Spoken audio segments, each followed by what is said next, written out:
On se retrouve pour ce nouvelle table ronde, toujours ici, toujours au Taste of France, à Bryant Park, au cœur de Manhattan. Je vous rappelle, c'est 100 000 visiteurs qui sont attendus pendant ce week-end pour ce qui est, nous dit-on, le plus gros événement sur la France, hors de France. Alors, la France, on va en parler beaucoup avec ce panel, cette table ronde qui est consacrée au tourisme français, vu les États-Unis, pour les États-Unis, parce que nos trois invités sont tous les trois professionnels ou élus, mais en tout cas se consacrent à la promotion de la France, de leur région, de leur ville, ici aux États-Unis. Alors, nous avons, si vous le permettez, messieurs, je vais commencer avec Anne Lortenser, qui est la directrice d'Atout France. Atout France, c'est l'organisme qui fait la promotion de la France et du tourisme français. Et vous, en l'occurrence, ici aux États-Unis, à New York. Alors, on voit 100 000 personnes ce week-end. C'est un job assez facile que vous avez finalement. Tous les Américains ont envie de venir en France. C'est merveilleux, effectivement. On a beaucoup de demandes. Il y a un grand regain d'intérêt pour la destination France depuis 2010. Il y a toujours une histoire d'amour entre la France et les États-Unis. Mais depuis quelques années, c'est vrai qu'on peut voir un très très fort intérêt et des chiffres en croissance pour toutes les destinations françaises. Alors, Didier Martin, vous êtes le président du comité régional du tourisme de Bourgogne. Vous avez beaucoup d'Américains en Bourgogne qui viennent vous voir? C'est notre première clientèle sur les longs courriers et nous enregistrons une augmentation de la fréquentation depuis 2012 et 2013. Je crois qu'il y a un regain d'intérêt. Je crois aussi que la parité euro et dollar est favorable. Et donc cette clientèle, nous la travaillons régulièrement, 2 fois cette année et nous continuerons l'année prochaine. Et ici à New York, il y a un esprit très dynamique, très positif. Et on est très heureux d'être la Bourgogne au milieu des autres marques françaises. Qu'est-ce que vous leur vendez aux Américains? On va parler des Américains puisqu'on est aux États-Unis. Quand vous leur parlez de la Bourgogne, je suppose qu'ils connaissent le vin. Peut-être pas grand-chose d'autre.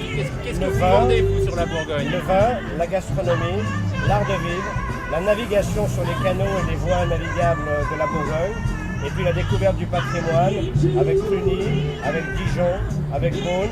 C'est la France authentique en complément de Paris, qui est bien sûr la grande destination et la grande porte d'entrée pour les Américains en France. Vous, Lionel Plasseur, vous êtes un peu plus au sud, et c'est Lyon dont vous faites la promotion. Lyon, c'est évidemment une des rares villes qui soit un peu, en dehors de Paris, qui soit un peu connue ici. C'est une des grandes villes françaises. Vous avez du mal à intéresser les Américains. C'est Paris. Quand on est américain et qu'on rêve de l'Europe, on fait Paris, Rome, Londres, et puis on rentre chez soi. Vous arrivez à vous intégrer là-dedans? On y arrive. Alors on aimerait que ce soit encore plus connu, évidemment, d'avoir un taux de notoriété encore plus important. Mais non, effectivement, Lyon aujourd'hui, les Américains, en grande partie, savent placer cette ville comme la deuxième ville française. Et effectivement, qu'est-ce qu'on leur propose? Tout simplement qu'on appelle le city break, c'est-à-dire une espèce de concentration en peu de temps, de pouvoir vivre et goûter la France avec effectivement ce qui fait notre spécificité. Donc on parle de patrimoine bien sûr, aussi bien un patrimoine authentique, un patrimoine moderne. On parle également de culture, d'art de vivre, de gastronomie. Voilà, c'est tout ça qu'on va retrouver sur une ville qui reste à taille humaine, donc pour laquelle on peut facilement flâner. Quand on parle d'industrie du tourisme en France, aujourd'hui, tout le monde rêve d'Asie, de Chinois et autres, de Brésiliens par exemple. Vous, votre boulot, c'est de le vendre aux Américains. Il y a encore, vous l'avez dit, ça revient, mais qu'est-ce qui fait rêver les Américains à propos de la France aujourd'hui? À propos de la France, donc, les 3 millions d'Américains qui visitent la France chaque année viennent pour le tourisme urbain. Donc c'est vrai que Lyon est plutôt bien positionné. La culture, le shopping, les croisières fluviales, la gastronomie, je dirais que c'est la raison numéro 1 qui fait venir ces Américains en France. Donc bien sûr, on a de la forte concurrence de l'Asie et de l'Amérique du Sud. Malgré tout, la France reste une destination mythique pour eux. Notre challenge, c'est de leur dire, venez en France maintenant. Ne retardez pas un voyage parce que il y a le chant des sirènes. Une destination de vieux. C'est perçu, clairement, la destination France est perçue comme étant prévisible.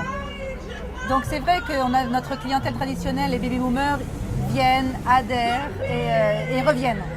Les générations X, Y, l'effort doit être plus soutenu. parce qu'ils rêvent d'Afrique du Sud, de Vietnam, de Thaïlande, de Brésil.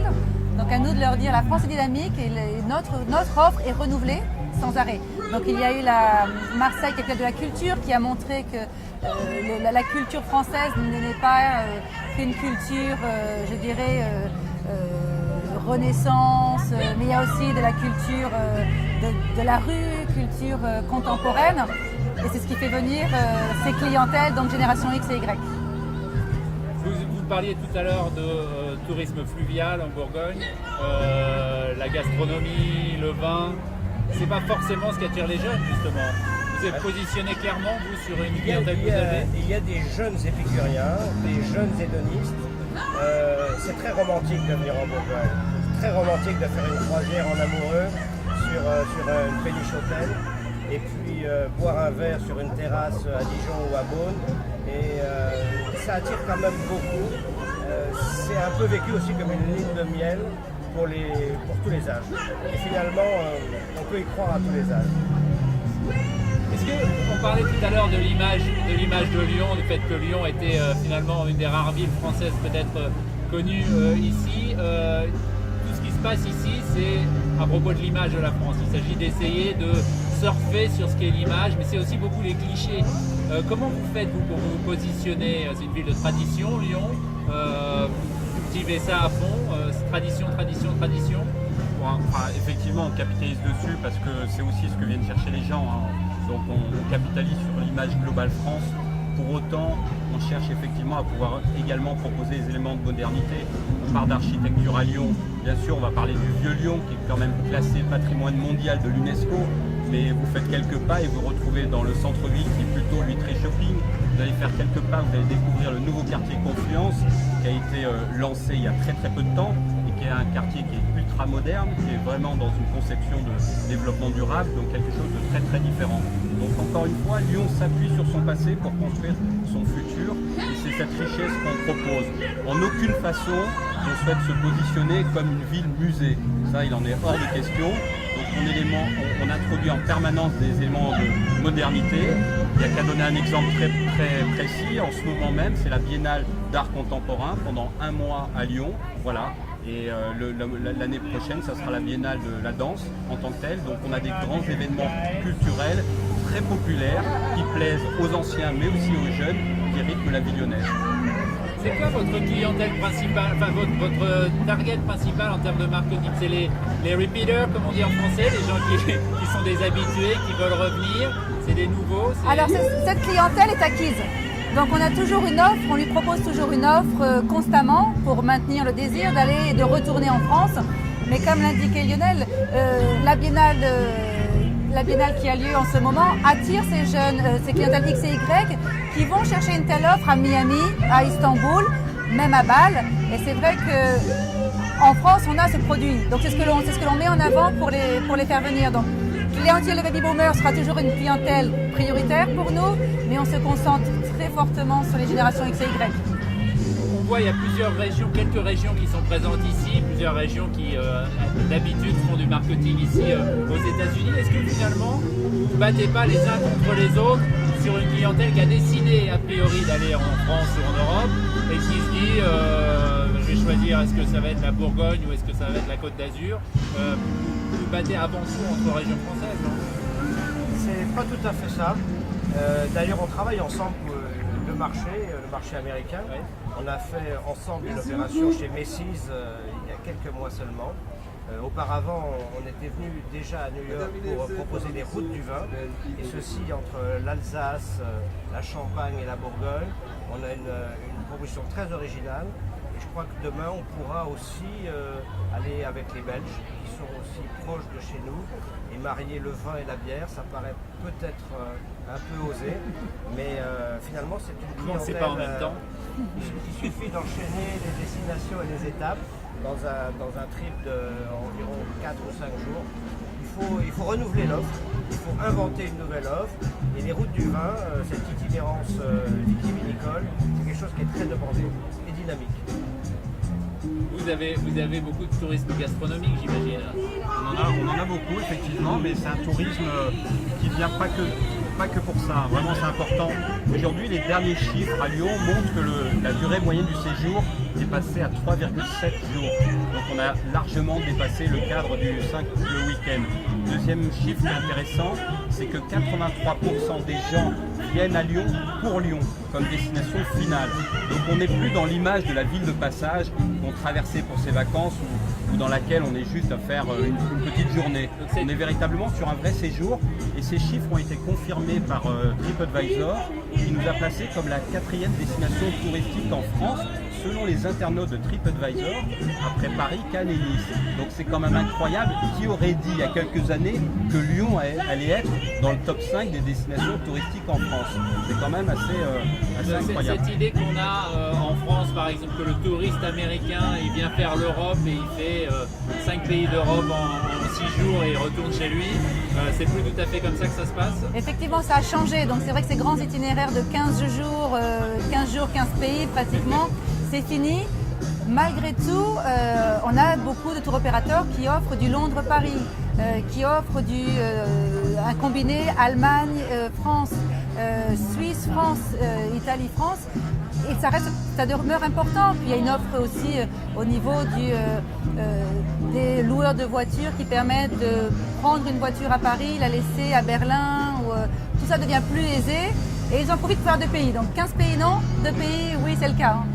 Et comme vous l'indiquez, c'est vrai qu'on n'a pas de concurrence entre régions.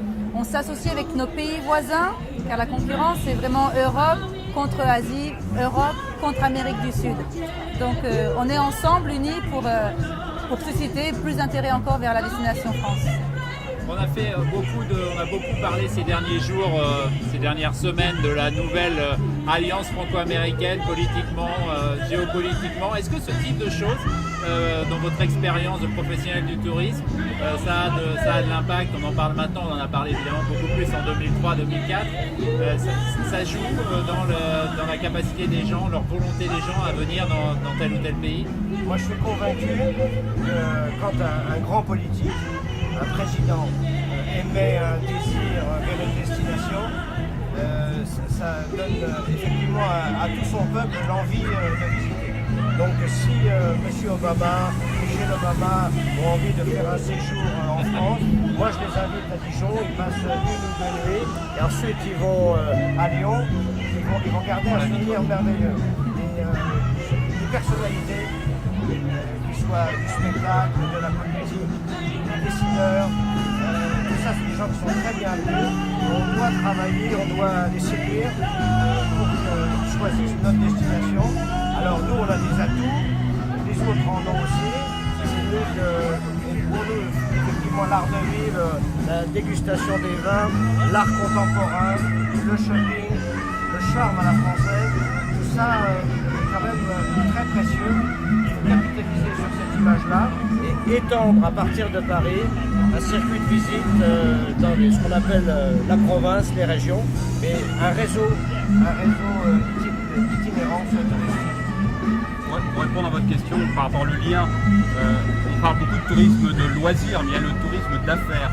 Celui-ci est très lié effectivement à la fois à la santé économique, mais à la fois également au lien qui peut exister entre nos 2 pays. Et notamment à Lyon, le tourisme d'affaires est extrêmement développé. Nous sommes la 2e ville pour le tourisme d'affaires et il ne faut pas cloisonner les choses. Les gens viennent pour du tourisme d'affaires et ça leur donne envie d'y revenir à titre personnel. Donc le tourisme d'affaires est véritablement à Lyon un enjeu stratégique pour nous. Et donc on augmente notre capacité hôtelière, on augmente notre capacité d'accueil sur des grands événements pour effectivement rester dans la course et faire en sorte que l'on soit reconnu aussi pour cette dimension. Très bien, Ben. Ça va être le mot de la fin parce qu'on est un peu court en temps maintenant. Merci beaucoup à tous les 3 de nous avoir rejoints ici.